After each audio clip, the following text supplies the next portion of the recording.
एक आम बंदा एक सिंगल टैब के साथ बैकग्राउंड रिमूव कर सकता है, तो उसको आपकी जरूरत नहीं है। क्या लगता है कि फ्यूचर में कैनवा इतना एडवांस हो जाएगा? तो मैं कभी भी कैनवा नहीं यूज करूंगा। बस एआई की बात करते हैं, आप क्लाइंट्स को डिजाइनर्स की जरूरत है कस्टम काम करने के लिए, या ये काफी हो जाएगा? डेट से मेरा स्टूडेंट आके अगर मुझे कहता है सर ये डिजाइन में कॉपी करके एज इट इज दे दूं, एआई जो आके वो हमारी क्रिएटिविटी को लिमिट नहीं कर रहा? मुझे नहीं कंसर्न कॉपीराइट आएगा। समटाइम होता है कि आपके पास 18+ या अडल्ट प्रोजेक्ट्स आ जाते हैं जो आपके एथिकल वैल्यूज के खिलाफ होते हैं। डिस्क्रिप्शन के अंदर मेंशन कर सकते हैं। डू यू स्टिल थिंक कि फाइवर और अपवर्क अभी भी काम कर रहे हैं? मैं समझता हूँ कि जहाँ से भी मौका मिल रहा है, काम मिल रहा है ना, वहाँ से कर लेना चाहिए। कि गिग बना लेते हैं और उसके ऊपर फिर रिव्यूज लेते हैं। लेकिन मुझे ये नहीं पता था कि मैं इतना अच्छा टीचर। शॉपिफाई वाला एक जीनियस, मैं उसे जीनियस कहूंगा। हम ड्रीम्स सेल नहीं कर सकते। अपनी बेगम के साथ और माशाल्लाह मिलियंस पे व्यूज चले जाते हैं। Sir no comments. अनाउंस करें वर्कशॉप्स को अपनी स्टेजेस के ऊपर ताकि ऑडियंस वहां जा सके। पहले तो लोग बिलीव ही नहीं करते थे। हाँ, पहले अब जब पैसा देखा है लोगों ने तो लोग बिलीव करना शुरू हो गए। रेहाना लेवल 20,000 में कैनवा को।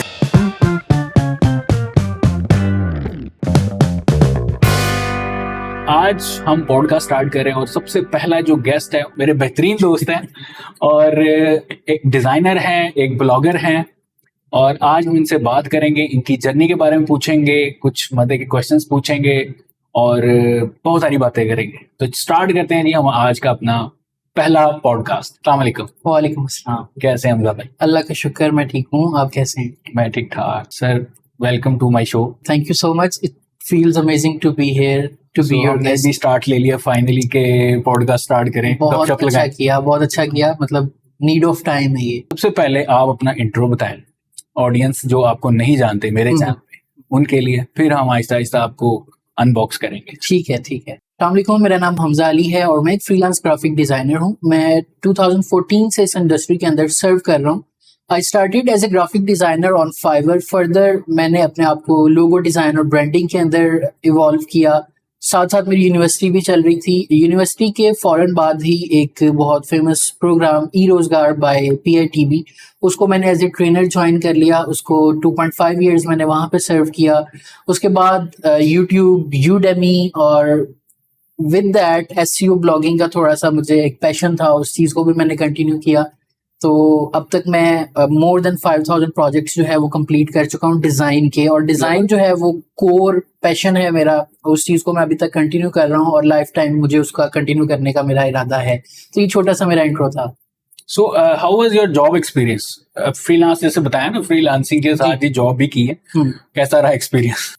जॉब में अगर आप मैं बात करूं अपनी रिस्पॉन्सिबिलिटीज की, तो दैट वाज अमेजिंग। रिस्पॉन्स बहुत अच्छा था स्टूडेंट्स का, मतलब स्टूडेंट्स को बात समझ आती थी, कन्वे अच्छा कर लेता था। लेकिन from the perspective of management और इन चीज़ों से मेरा पहले कोई कभी पाला नहीं पड़ा था, तो वो मेरे लिए थोड़ा सा चैलेंजिंग था, हेक्टिक था।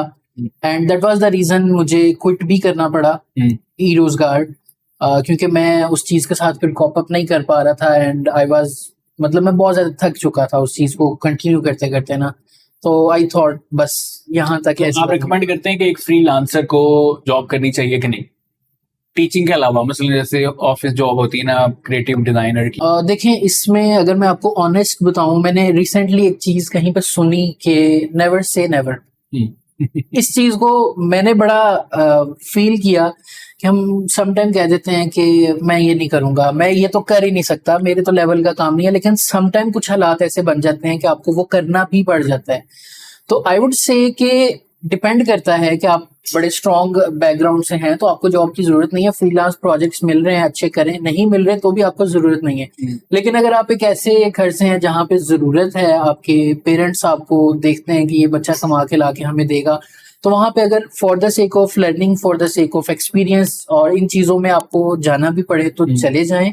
और सोनली फ्रीलांसिंग के ऊपर रिलाई करके अगर आपकी जो फैमिली है, इनकम है, वो स्टेबल नहीं है, तो आई वुड से कि कोई रिमोट जॉब कर ली ज्यादा, अगर आप लोगों से नहीं मिलना जुलना चाह रहे तो। मैं जो सबसे इंपॉर्टेंट चीज पूछने लगा, क्रिएटिव ब्लॉक, आइडियाज आना बंद हो जाते हैं, आप स्क्रीन के सामने ब्लैंक हो गए, यार आइडियाज नहीं आ रहा, उसका क्या सोल्यूशन? आप किस तरह उससे निपटते हैं? इंस्पिरेशन कहाँ से लेते हैं? क्या सीन चल रहा है? बिल्कुल रियल प्रॉब्लम है हम डिजाइनर्स का। और एक स्टक फेज ऐसा आता है जिसमें तो कुछ नजर ही नहीं आ रहा होता आगे। लेकिन उस चीज को मैं इस तरह से कॉप अप करता हूँ कि या अपने किसी फेवरेट रेस्टोरेंट पे किसी दोस्त के साथ चला गया, कुछ खाना खा लिया, थोड़ा सा हल्ला गुल्ला कर लिया, और वो उस चीज से ना बंदा बेसिकली स्ट्रेस होता है आपके माइंड में, आप कुछ सोच नहीं पा रहे होते, आपके सामने भी वो चीज आपको नहीं नजर आ रही होती। या फिर मैं थोड़ा सा फैमिली ओरिएंटेड इंसान हूँ, तो मैं अम्मा के साथ, हाँ, अम्मा के पास चला जाता हूँ, फैमिली के साथ टाइम स्पेंड करता हूँ। तो उस चीज को कुछ टाइम के लिए जब आप भूल जाते हैं ना, दोबारा एक फ्रेश माइंड के साथ आके बैठते हैं, तो मेरे लिए तो बहुत ज्यादा हेल्पफुल साबित होता है। मोर ओवर मैं कोशिश करता हूँ साल में एक दफा नॉर्थ में लाजमी जाऊँ, नॉर्थ में एक टूर कर लूँ, उससे माइंड थोड़ा सा फ्रेश होता है। काम कर करके हमारी वैसी ट्रैवलिंग, हाँ, आप बिल्कुल रिकमेंड कर रहे हैं? बहुत ज्यादा सीखने को मिलता है ट्रैवलिंग से, नए लोगों से मिलते हैं। स्टार्ट में मैं बड़ा इंट्रोवर्ट था, मैं कहता था लोगों से नहीं मिलना, लोगों से मिलकर क्या मिलेगा, लेकिन मैंने जैसे ट्रैवलिंग शुरू की, लोगों से मिलना शुरू किया, मुझे फील हुआ कि नेटवर्किंग जो है वो बहुत इंपॉर्टेंट है। नेटवर्किंग से आपको ऐसे ऐसे प्रोजेक्ट समटाइम मिल जाते हैं कि जो आप मतलब अभी सोच नहीं रहे होते कि इस तरह का प्रोजेक्ट भी मैं कर सकूंगा। तो नेटवर्किंग बड़ी मुझे लगा कि इंपॉर्टेंट है, और ट्रैवलिंग के साथ ही होती है, क्योंकि हम स्क्रीन के पीछे बैठे होते हैं, एक दूसरे को मिलते नहीं है, कभी बात पहले मिले नहीं, मिलते हैं तो इन पर्सन पे। हम भी रोजगार की वजह से मिले, otherwise we were just friend on Facebook पे कमेंट्स कर रहे होते थे एक दूसरे की पोस्ट पे, अच्छा आज मिलते हैं, कल मिलते हैं। मैं यूनिवर्सिटी में तब पढ़ रहा था और आप रोजगार में पढ़ा रहे थे, अच्छा आज मिलते हैं, कल मिलते हैं, बिल्कुल ऐसे। अच्छा, let's come back to design. अच्छा, मैंने जो अपनी जिंदगी में सबसे ज्यादा जो मुश्किल चीज की है कि जब मैं अपने डिजाइन भेजता हूँ क्लाइंट को, तो क्लाइंट सोच में पड़ जाता है कि इसको एक्सेप्ट करें या ना करें। स्टूडेंट्स भी मेरे अक्सर पूछ रहे होते हैं, सब्सक्राइबर्स भी पूछ रहे होते हैं कि सर हम डिजाइन बना के भेजते हैं लेकिन पसंद नहीं आता। तो क्या ऐसी चीज, कोई जादू हुआ है आपके पास, कुछ जादू की जप्फी? एक सिंगल टिप मैं दे सकता हूँ जो न्यूबीज हैं उनको, जो प्रेजेंटेशन है ना उसके ऊपर टाइम स्पेंड करें। जो फर्स्ट इंप्रेशन जाता है ना क्लाइंट को, अगर तो आपने उसे बेसिक डिजाइन बना के वैसी प्लेन बैकग्राउंड के साथ सेंड कर दिया है, ऑब्वियसली वो कहेगा कि मुझे इसमें ना मॉडिफिकेशंस दो। प्रेजेंटेशन, मेरे लिए जितनी दफा मैंने प्रेजेंटेशन के ऊपर कुछ टाइम स्पेंड किया ना, लाइक एन आवर और 2, क्लाइंट मोस्ट लाइकली उसको एक्सेप्ट कर लेता है। अगर क्लाइंट ऐसा है जिसने माइंडसेट ये बनाया हुआ है नहीं मैंने और ऑप्शंस देखनी है, तो उसका कुछ कर नहीं सकते, उसका कोई इलाज नहीं है। तो नेक्स्ट मैं पूछना चाहूंगा कि जब से आप ग्राफिक डिजाइन में हैं, क्या चेंज आया तब की इंडस्ट्री से अब की इंडस्ट्री तक? Change in terms of competition भी बहुत ज्यादा है, और इन टर्म्स ऑफ अगर आप बात करें ना कि इंडस्ट्री ने इवॉल्व किया तो बहुत ज्यादा किया है। मैं आपको एग्जांपल देता हूँ, आप रिलेट करोगे। 2015-16 में हम बैकग्राउंड्स रिमूव करते थे, बिल्कुल $5 $10 एक सिंगल बैकग्राउंड रिमूव करने का हमें मिलता था। अब ये चीज इतनी कॉमन हो गई है कि मोबाइल फोन्स ने एक सिंगल टैप के ऊपर बैकग्राउंड और इतना एफिशिएंट बैकग्राउंड रिमूव करके देना शुरू कर दिया है। अब अगर हम उसी चीज के ऊपर रहते हैं तो आज तो हमारी जॉब्स तो खत्म हो गई थी, हम रोड्स पे आ चुके होते अगर उसी चीज पे रहते। लेकिन कुछ लोग अभी भी सजेस्ट कर रहे हैं बैकग्राउंड रिमूविंग से आप नहीं, बिल्कुल नहीं। मैं कभी रिकमेंड ऐसी चीज नहीं करूंगा जो इतनी एक्सेसिबल होगी है कि एक आम बंदा एक सिंगल टैप के साथ बैकग्राउंड रिमूव कर सकता है, तो उसको आपकी जरूरत नहीं है। एआई आया है तो चेंज लेके आया है, लेकिन उसके साथ अगर हम अपने आप को अपडेट कर रहे हैं, एआई के साथ इवॉल्व कर रहे हैं, उसको यूज कर रहे हैं अपनी प्रोडक्टिविटी के लिए, तो आई गेस आपके लिए हेल्पफुल होगा। लेकिन फॉर श्योर कंपटीशन बहुत बड़ा है, जॉब्स पे इम्पैक्ट भी आया है। लोगों ने अब जो मीडियोकर या बहुत न्यूबीज लेवल के डिजाइनर्स हैं उनको डिच करवाना शुरू कर दिया है क्लाइंट्स ने, कि अब ज्यादा वो प्रेफर करते हैं कि यार 5 साल 6 साल के एक्सपीरियंस वाले बंदे से ही काम करो, नहीं तो ये वाला काम है ये तो मैं कैनवा में या इस तरह के टूल्स के अंदर भी कर लूंगा। आपका बड़ा फेवरेट टूल है कैनवा?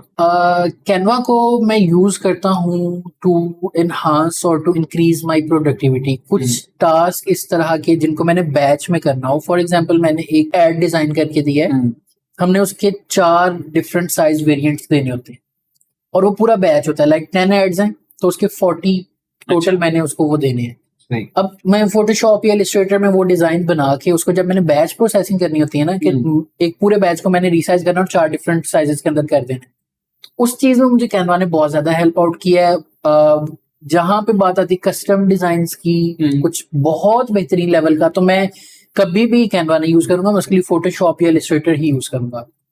तो एक हैंडी टूल है, कुछ स्पेसिफिक टास्क के लिए तो बहुत ही ज्यादा अच्छा है। आपको लगता है कि ये जो कैनवा के टेम्पलेट्स हैं क्रिएटिविटी खत्म कर रहा है? फॉर श्योर कर रहे हैं। क्लाइंट्स जो है मोस्टली कुछ ऐसे आते थे जो कॉन्सेप्ट आपको देते थे कि इसकी बेस के ऊपर करें, डिजाइन करें, और वो उसी तरह के टेम्पलेट्स अब आपको मार्केट में मिल जाते हैं। तो क्या ये डिजाइनर्स की वैल्यू नहीं कम कर? बिल्कुल कर रहे हैं। मेरे अपने साथ में आपको बताता हूँ, रिसेंटली मैं एक डिजाइन एज ए डिजाइनर काम कर रहा था, तो मैं उनको बेसिकली एड्स डिजाइन करके देता था।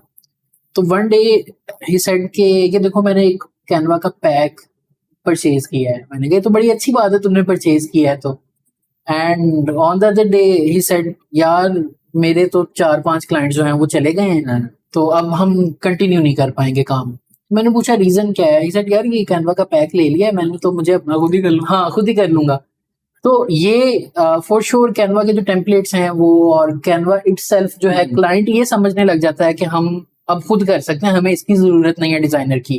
लेकिन जब खुद करना पड़ता है या वो रिजल्ट्स या आउटकम्स नहीं आ रहे होते उस डिजाइन से, क्योंकि 10 लोगों ने और ने भी वही डिजाइन किया हुआ है, कोई कस्टमाइजेशन नहीं है, कोई यूनिक चीज नहीं है, तो वहां पे जाके फिर वापस हमारे पास आते हैं कि यार ये नहीं हो रहा हमसे। क्या लगता है कि फ्यूचर में कैनवा इतना एडवांस हो जाएगा जैसे लाइक फोटोशॉप, इलस्ट्रेटर? आप रिसेंट आपने अपडेट देखी होंगी और बहुत ज्यादा इन्वॉल्वमेंट की है एआई ने फोटोशॉप और इलस्ट्रेटर के टूल्स में, तो ऐसा लगता है इतना इवॉल्व कर जाएगा? कैनवा ने टारगेट डिजाइनर्स को नहीं किया, अगर मैं आपको ऑनेस्ट आपको अपना ओपिनियन दूं, डिजाइनर्स को टारगेट नहीं किया। कैनवा ने टारगेट किया एक लेमैन जिसको डिजाइन का नहीं पता, उसको इतना एबल करने के लिए कि थोड़ा बहुत अपने लिए डिजाइन कर ले।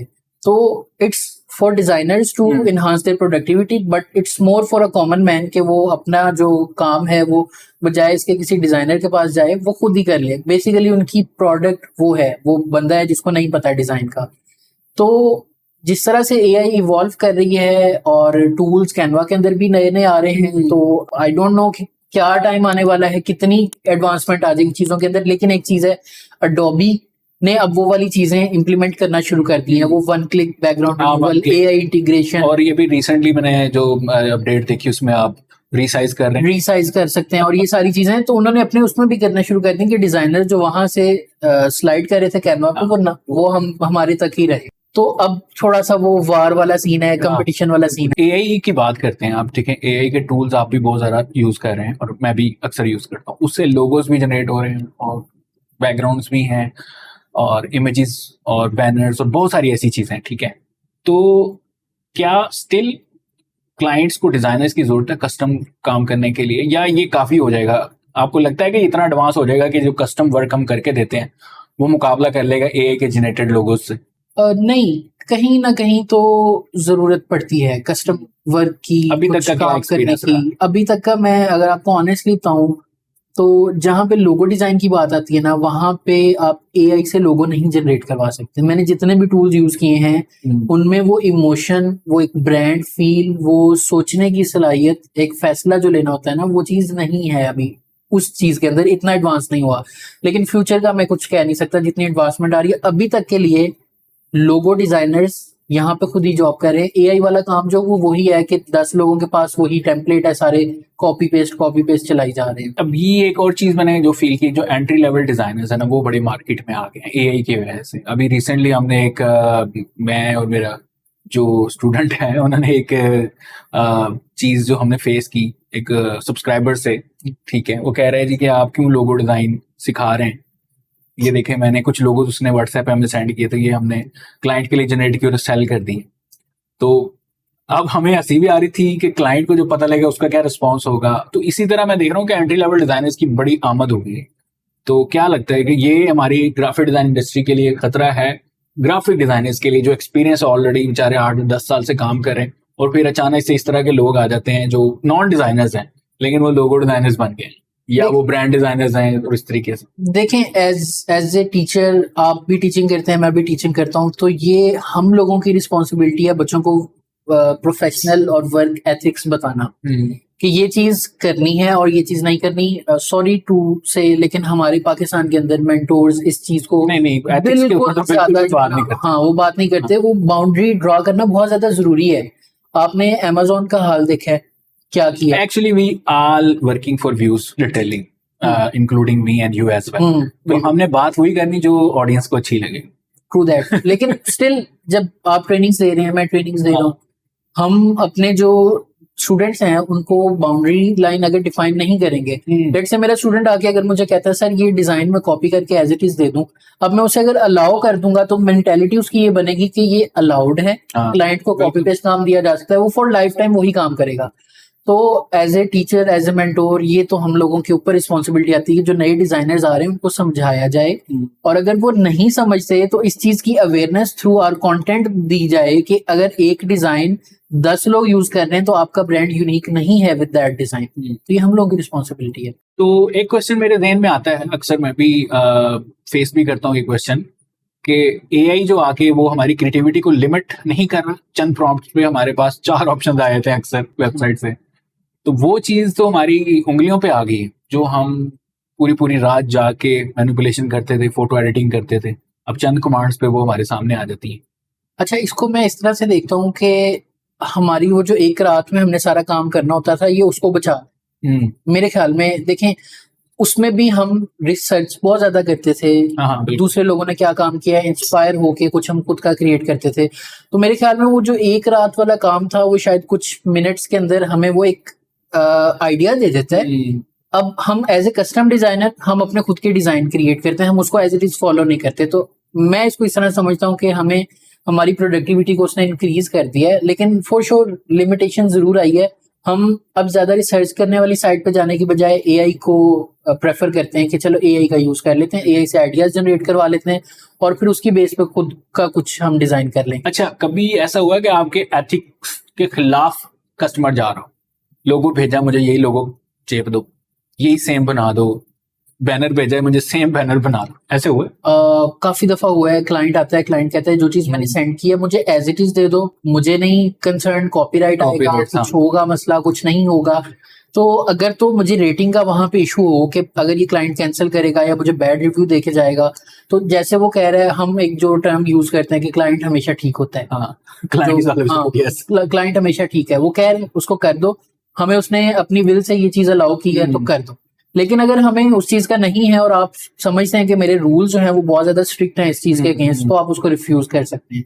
तो डिपेंड करता है सिचुएशन किस तरह की है। समटाइम होता है कि आपके पास 18+ या अडल्ट आपके पास प्रोजेक्ट्स आ जाते हैं जो आपके एथिकल वैल्यूज के खिलाफ होते हैं, या रिलीजियस बेस हम वो नहीं चाहते, लेकिन काम अक्सर काफी हाई वैल्यू होता है। मतलब last time few years back मुझे $3000 की ऑफर हुई और एक अडल्ट वेबसाइट थी, उसको रीडिजाइन करना था, मैंने रिजेक्ट कर दी।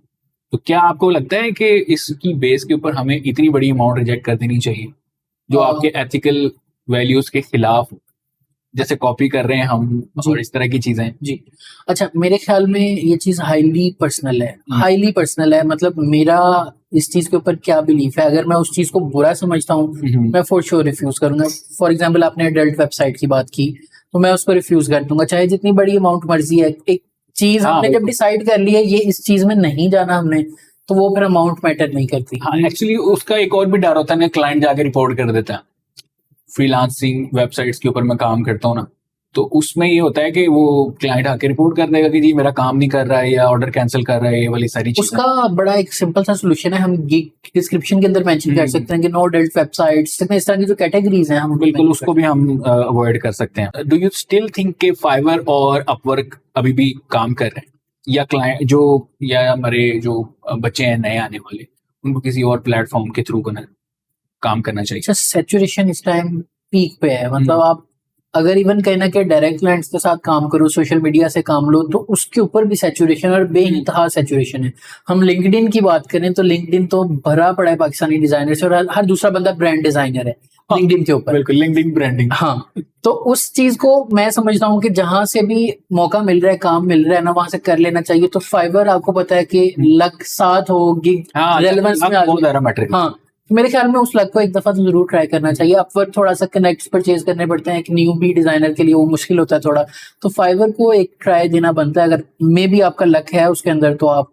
आजकल एक बड़ी कॉमन चीज अक्सर मैंने सुनी है कि वो एजेंसीज की तरह काम करना शुरू कर दी ना फाइवर के ऊपर, कि गिग बना लेते हैं और उसके ऊपर फिर रिव्यूज लेते हैं, VVR, एंड देन उनका काम चलता है। Is it ethical? No, but you recommend it और नॉट?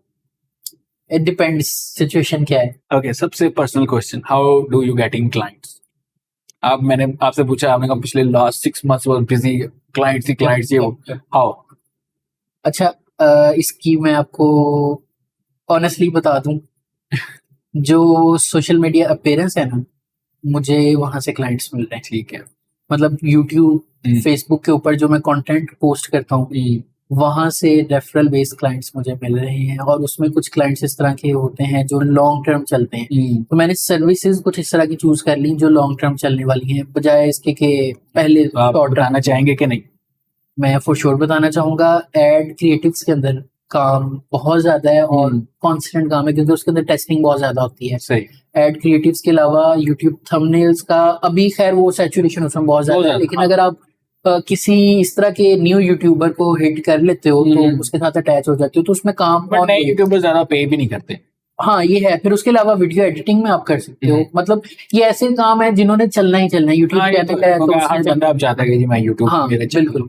तो ये वाले काम, और जो एड क्रिएटिव्स वाला था वो एजेंसीज की मजबूरी है एड टेस्टिंग करना, तो उन्होंने एड्स बनवाने ही बनवाने हैं। How was your experience as a mentor? बहुत अच्छा।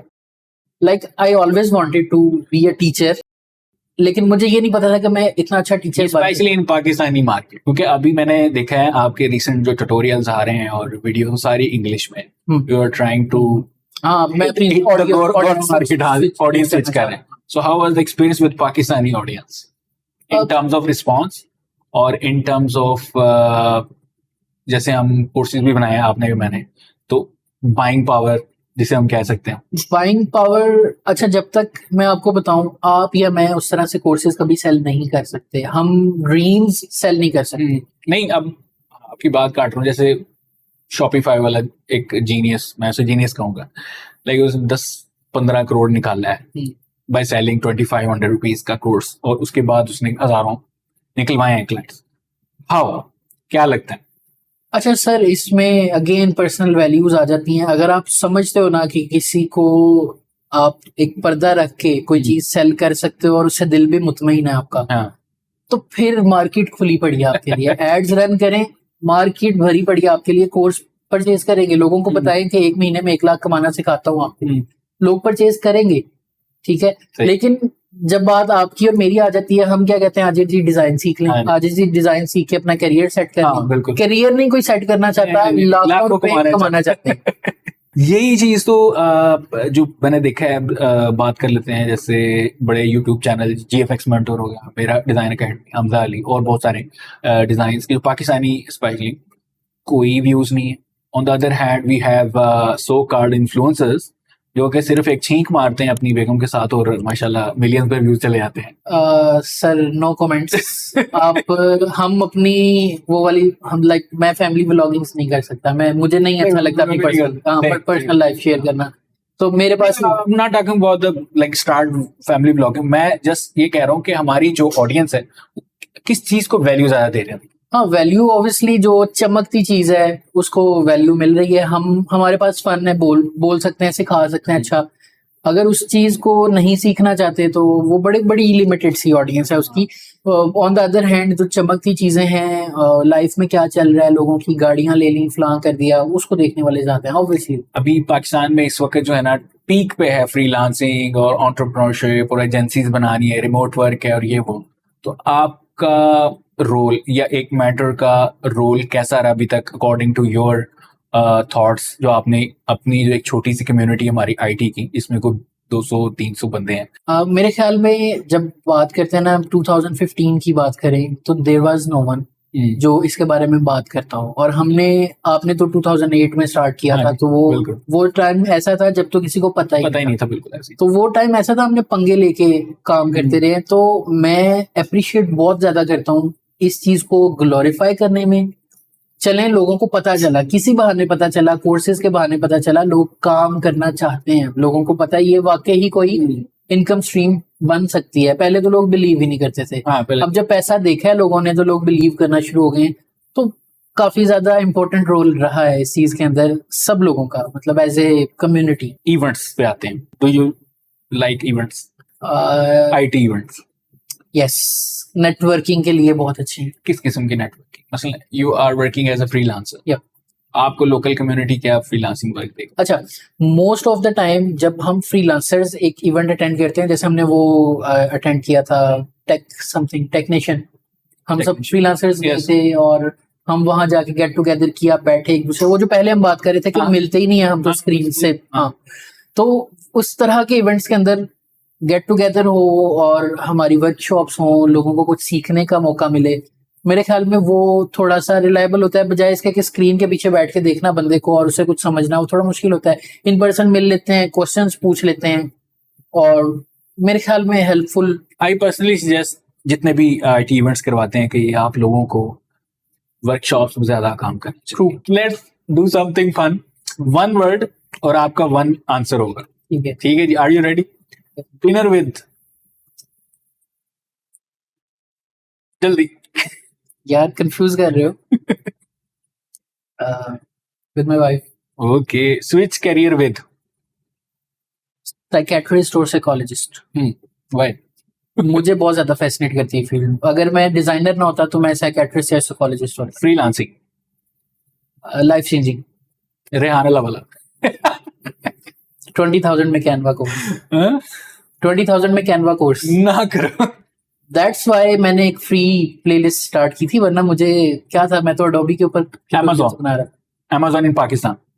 मियाँ चनू, कबूतर ट्रेक एंड वीगो डाले। अपवर्क और फाइवर। फाइवर। ऑर्डर नहीं आ रहे। मुझे भी नहीं आ रहा। ब्लॉग और YouTube channel. YouTube channel. Biggest fear.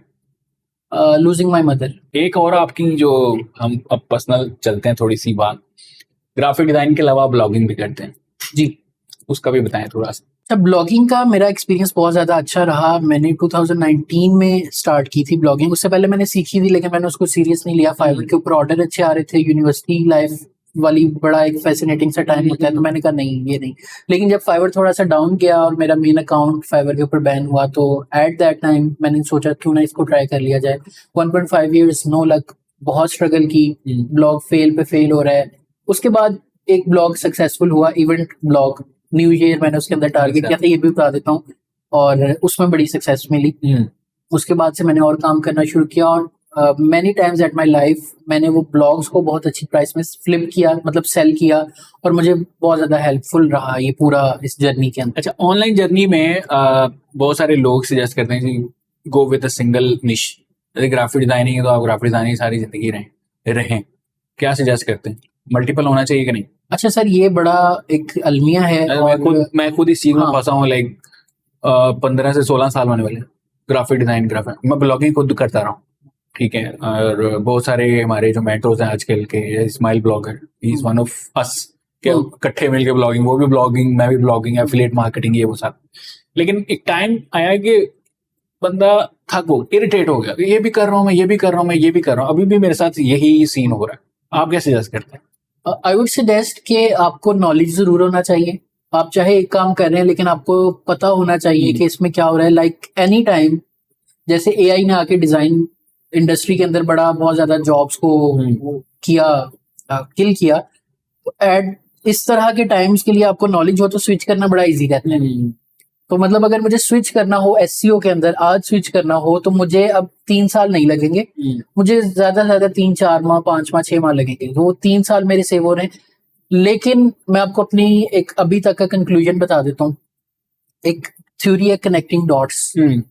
वो डॉट्स कनेक्ट कर रहे होते हैं। जब आप अभी आज बैठ के देखें और सोचें पिछले जो 15 साल आपने गुजारे हैं, हर वो काम जो आपने किया है उसने कहीं ना कहीं जाके आपको फायदा जरूर दिया है। और ये आपको रियलाइज भी होता है कि यार मैंने उस टाइम पे ये प्रोजेक्ट किया था, तब मुझे बड़ा जहर लगा था उस क्लाइंट के लिए काम करना, लेकिन अगर वो मैंने ना किया होता तो मैं ये काम ना कर पाता। तो ये डॉट्स कनेक्ट हो रहे होते हैं, और इन द एंड जब आप बैठ के पीछे देखते हैं तो वो एक पूरी पजल बनी होती है। तो मुझे तो ये लगता है। सो एक और क्वेश्चन कि एक फ्रीलांसर्स को एजेंसी कब फॉर्म करनी चाहिए? आपने अभी स्टार्ट किया, आई थिंक आपको 1 साल हो गया।